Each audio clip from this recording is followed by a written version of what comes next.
Hello friends, I hope आप सब लोग अच्छे होंगे। आज हम एक नया टॉपिक पढ़ेंगे जिसका नाम है डॉक्ट्राइन ऑफ अल्ट्रा वायरस। तो सबसे पहले डॉक्ट्राइन क्या होता है, मैं इस टॉपिक पे अगर बात करूं तो डॉक्ट्राइन क्या होता है। डॉक्ट्राइन होता है किसी भी चीज की थ्योरी या किसी भी चीज के प्रिंसिपल को डॉक्ट्राइन कहते हैं। दूसरी चीज, अल्ट्रा वायरस में मैंने VIRUS नहीं VIRES लिखा है। वो इसलिए लिखा है क्योंकि ये एक लैटिन वर्ड है। अब हम इसमें देखेंगे मीनिंग, इसके case law, exception, consequences of ultra virus, अपवाद वगैरह और दुष्परिणाम क्या होते हैं। चलिए शुरू करते हैं। पहले मीनिंग को जानते हैं। It is to be noted that the term ultra means beyond and virus means power. ठीक है, ultra virus can not be made valid even if all member of company assent to it. यदि अपनी power के beyond जाके कोई act होता है, कोई कार्य होता है, तो वो अल्ट्रा वायरस कहलाता है। अल्ट्रा वायरस को वैलिड नहीं कर सकते आप, चाहे तो कंपनी के सारे मेंबर, लिखा ना ऑल मेंबर ऑफ कंपनी, सारे मेंबर असेंट दे भी दें तब भी। इसे मैंने एक डायग्राम बनाया हुआ है, इस तरीके से आप समझ सकते हो। मान लो ये डायरेक्टर है और ये कंपनी का AOA है, आर्टिकल ऑफ एसोसिएशन, और ये है कंपनी का मेमोरेंडम ऑफ एसोसिएशन, और ये है कंपनीज एक्ट 1956 और 2013। तो इसमें क्या है, जो AOA और डायरेक्टर के काम वगैरह होते हैं, तो ये तो आपके कहलाएंगे इंट्रा वायरस, और MOA और कंपनीज एक्ट कहलाएंगे अल्ट्रा वायरस। ठीक है, ये दो इंट्रा वायरस और अल्ट्रा वायरस ऐसे हम डिवाइड कर सकते हैं। पहले हमने पढ़ा था कि अल्ट्रा वायरस जो है, अल्ट्रा वायरस क्या होता है कि जब अपने जो पावर्स हैं उनके बियॉन्ड जाके कार्य करते हैं। तो हमने पहली वाली क्लास में देखा था कि AOA में चेंजेस कर सकते हैं बट MOA में नहीं कर सकते, कंपनीज एक्ट में नहीं कर सकते। तो the doctrine of ultra virus सबसे पहले हाउस ऑफ लॉर्ड में, इंग्लैंड में एक केस में पाया गया।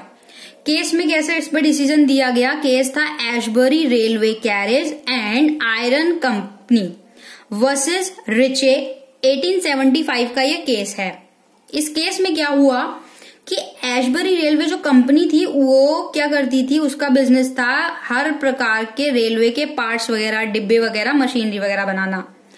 प्लस उसका ये भी काम था कि वो मैकेनिकल इंजीनियर और जनरल कॉन्ट्रैक्ट वगैरह भी करती थी। ठीक है, करती थी। तो उसमें क्या हुआ, उस केस में जो रिचे फर्म है उसमें क्या हुआ, उन कॉन्ट्रैक्ट हुआ कि बेल्जियम की रेल की एक पटरी है, ठीक है, उसमें कैपिटल लगाने के लिए इन दोनों के बीच एक कॉन्ट्रैक्ट हुआ।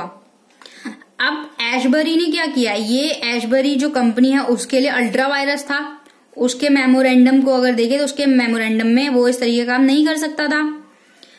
उस बात पे क्या हुआ कि जो रिचे है उसने क्या किया, कंपनी के अगेंस्ट ना केस कर दिया कि आपने ब्रीच ऑफ कॉन्ट्रैक्ट किया।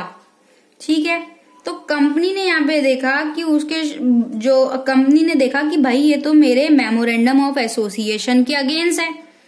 तो ये क्या हुआ, पहले दिन से ही ऐसा कॉन्ट्रैक्ट क्या हुआ, वॉइड हुआ। बट उसने केस किया और ये दिखाया, रिचे ने कंपनी के अगेंस्ट केस करके दिखाया कि भाई ये तो आप जो है कॉन्ट्रैक्ट जो है वॉइड कर रहे हो, जनरल कॉन्ट्रैक्ट आपका वो है। तो इस बात पे एशबरी रेलवे कंपनी ने दिखा दिया कि हमारे मेमोरेंडम ऑफ एसोसिएशन में हम इस तरीके का कोई भी कॉन्ट्रैक्ट नहीं कर सकते, और अगर हम ऐसा कॉन्ट्रैक्ट कोई कर रहे हैं जो हमारे मेमोरेंडम ऑफ एसोसिएशन के अगेंस्ट है तो वो पहले ही दिन से वॉइड है। इस केस में ये हुआ। उसके बाद एक और केस है लक्ष्मण स्वामी मोदीलाल केस वर्सेस लाइफ इंश्योरेंस। इसमें क्या हुआ, डायरेक्टर को, ट्रस्टी को ऑथोराइज कर दिया गया कि भाई वो अपना व्यापार वगैरह की प्रगति के लिए ट्रस्ट कर सकता है। तो 2 लाख रुपए की उसने पेमेंट कर दी, बट वो अपनी मनमानी तरीके से हुई तो अल्ट्रा वायरस हुआ, क्योंकि डायरेक्टर ने अपनी मन मर्जी से करी। ऑथोराइज तो था बट उसने अपनी मन मर्जी से करी, क्योंकि यहाँ पे सिर्फ जो ट्रस्टी है उसको ऑथोराइज था, कंपनी के पर्सनल मोटिव के लिए था, पर्सनली उसका मोटिव रहता तब था। तो कंपनी ने क्या किया, कंपनी भाई ये चीज बोली कि भाई हमारी जो कंपनी है वो इंश्योरेंस कंपनी ऑथोराइज्ड कर रखी है, हमने इंश्योरेंस कंपनी कोई भी डिसीजन लेगी तो कंपनी के पास अपना तो खुद का कोई बिजनेस बचा नहीं। तो इस केस में क्या हुआ, ऐसी कंडीशन में जो एमओए होता है और जो क्लोजेस वगैरह होते हैं उसके हिसाब से देखें तो ऐसी कोई भी एक्टिविटी अल्ट्रा वायरस होती है। आगे हम बात करते हैं एक्सेप्शन की। एक्सेप्शन क्या, an act which is intra virus the company but outside the authority of the director may be ratified by the share holder in proper form. इसमें क्या है कि अगर कोई ऐसा काम होता है जो इंट्रा वायरस है तो कंपनी में इंट्रा वायरस, हम मैंने पहले ही बताया कि एओए और डायरेक्टर वगैरह, तो क्या होता है शेयर होल्डर के थ्रू एक प्रॉपर फॉर्म में उसको रेटिफाई करके, उसको यहाँ पे रेटिफाई करके क्या होगा, वैधानिक बना दिया जाएगा, लीगल बना दिया जाएगा। Second point, an act which is intra virus the company but done it in an irregular manner may be validity by the consent of the share holder should be obtained at the same place and in the same meeting। इसमें क्या है, जो company के share holder होंगे उनकी सहमति वगैरह से एक ही मतलब मीटिंग बैठा दी जाएगी, सभा बैठा दी जाएगी और एक ही स्थान पर होगी। एक्सेप्शन है। तीसरा पॉइंट है, if the company has acquired any property through an investment which is ultra virus the company right over such a property shall still be secured. अब किसी कंपनी में क्या है कि ऐसी संपत्ति के लिए जो है अल्ट्रा वायरस हो गया और अब उसमें क्या है कि कंपनी की जो प्रॉपर्टी होगी वो आपकी सिक्योर रहेगी। ठीक है, उसके बाद हम देखते हैं पॉइंट नंबर 4। पॉइंट नंबर 4 में ये है, which applying the doctrine of ultra virus the effect which are incidental और कॉन्सिक्वेंटल, मतलब प्रासंगिक या आनुषंगिक, to the act shall not be invalid unless they are expressly prohibited by the Companies Act। इसमें क्या है कि अगर कंपनीज जो एक्सप्रेसली जो है प्रोहिबिटेड कर दिया, यहाँ पे प्रतिबंधित कर दिया कंपनी अधिनियम द्वारा, अगर प्रतिबंधित कर दिया गया तो ऐसे जो है वो अवैधानिक नहीं माने जाएंगे। उसके बाद हम बात करते हैं पॉइंट नंबर 5 की। There are certain act under the company law which through not expressly stated in the memorandum are deemed impliedly within the authority of the company and therefore they are not deemed ultra virus। Example है कि एक जो business company can raise it capital by borrowing. इसके हिसाब से ये कहा जाता है पॉइंट नंबर 5 के हिसाब से कि कंपनी में के अगर सीमा नियम जो मेमोरेंडम है उसमें वर्णित नहीं है, कुछ भी लिखा नहीं है, तो ऐसे यहाँ पे अल्ट्रा वायरस का सिद्धांत लागू नहीं होगा। क्यों नहीं होगा, क्योंकि एक जो जैसे बिजनेस कंपनी होती है, व्यापारिक कंपनी होती है, उसको ये अधिकार होता है कि वो अपने कैपिटल को, अपनी पूंजी को बढ़ा सकता है, बोरो कर सकता है, ऋण वगैरह ले सकता है। Point number 6, if an act of the company is ultra virus the AOA the company alter is its article in the order of validity that act. तो एओए मतलब आर्टिकल ऑफ एसोसिएशन है, तो एओ में परिवर्तन कर सकता है, मतलब जो उसका अधिकार क्षेत्र है उतना उसका अधिकार क्षेत्र है, बट वो अगर उसके बाहर होने के कारण अगर कोई अल्ट्रा वायरस एक्टिविटी हो जाती है तो कंपनी क्या करेगी, अपने एओए में चेंजेस कर देगी और एओए में चेंजेस करके उसको वैलिड बना देगी। उसके बाद हम देखेंगे कॉन्सिक्वेंसेज ऑफ अल्ट्रा वायरस, यानी कि दुष्परिणाम। दुष्परिणाम क्या, सबसे पहले इंजंक्शन। इंजंक्शन में इसको हिंदी में कहेंगे व्यादेश। The member can get an injunction to restrain the company where as ultra virus act has been और is about to be undertaken. इसमें क्या है कि कंपनी कोई ऐसा काम कर रही है या ऐसा काम करने जा रही है जो उसके मेमोरेंडम में क्या है, रेस्ट्रेन कर दिया गया, मना कर दिया गया, तो उसको रोकने के लिए यहाँ पे इसके दुष्प्रभाव देखने के उसको उसके जो अंशधारी होंगे, शेयर होल्डर होंगे, उसको ऐसे कार्य को रोकने के लिए यहाँ पे व्यादेश का इस्तेमाल कर सकते हैं। दूसरा है personal liability of the director. नाम से ही पता चल रहा है personally liability of the director. Director कब पर्सनली लायबल होगा। The fund of a company can only be utilise for the carrying out its authorised object. जो कंपनी ने ऑथोराइज किया होगा उसी ऑब्जेक्ट के लिए आप यूटिलाइज कर सकते हो फंड को, अपने पर्सनल यूज के लिए नहीं कर सकते। जब किसी डायरेक्टर को अनऑथोराइज कर दिया जाता है या कोई काम अनऑथोराइज रहता है तो डायरेक्टर वो काम नहीं करता। अगर वो काम करता है तो उससे अगर कोई लॉस हो जाता है तो उसके लिए पर्सनली लायबल होगा। यहाँ पे डायरेक्टर ऐसा नहीं कह सकता वो कि भाई ये कंपनी करेगी, नहीं, यहाँ पे वो पर्सनली लायबल होगा। इसे हम कुछ एग्जाम्पल के थ्रू समझते हैं। जैसे कि मान लो एक डायरेक्टर है और शेयर होल्डर और एजेंट वगैरह हैं, तो उनकी प्राइमरी ड्यूटी क्या मान लेते हैं? प्राइमरी ड्यूटी ये मान लेते हैं कि आप ऐसा कोई काम नहीं करोगे जो अल्ट्रा वायरस होगा, ठीक है, जो कंपनी के आप बियॉन्ड दी पावर जाके नहीं करोगे। अगर कोई काम मिला और कोई काम ऐसा है जो आप कंपनी के बियॉन्ड जाके करते हो, बाहर होके करते हो, तब डायरेक्टर को जो लॉस होगा उसके लिए वो पर्सनली लायबल है ही है, प्लस उस पे ब्रीच ऑफ वारंटी का भी लग जाएगा कि वो संविदा भंग कर रहा है, सॉरी ब्रीच ऑफ कॉन्ट्रैक्ट का हो जाएगा कि वो इस तरीके से नहीं कर सकता।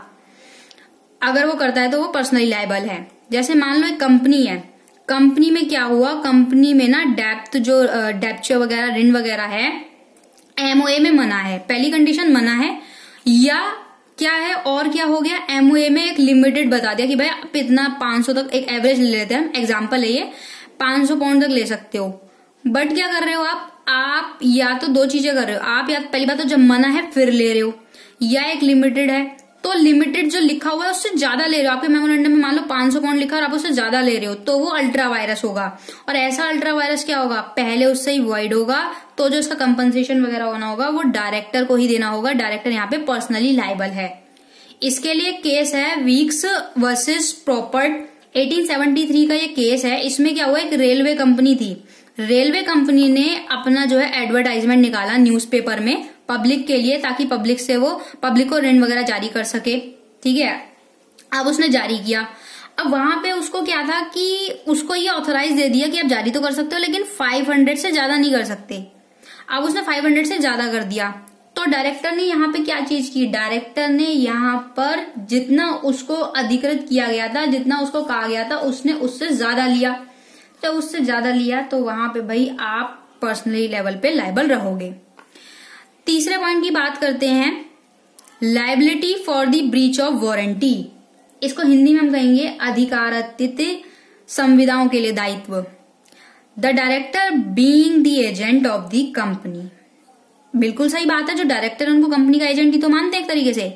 Can do nothing which the company itself can not do under its memorandum of association and therefore any contract which is ultra virus. अगर कोई ऐसा कॉन्ट्रैक्ट करते हैं जो कि अल्ट्रा वायरस है और वो ऐसा काम नहीं कर सकते जो मेमोरेंडम ऑफ एसोसिएशन के अगेंस्ट है या अल्ट्रा वायरस है, the company power will be void and without any effect whatsoever as much director must act within the limits of the company's power.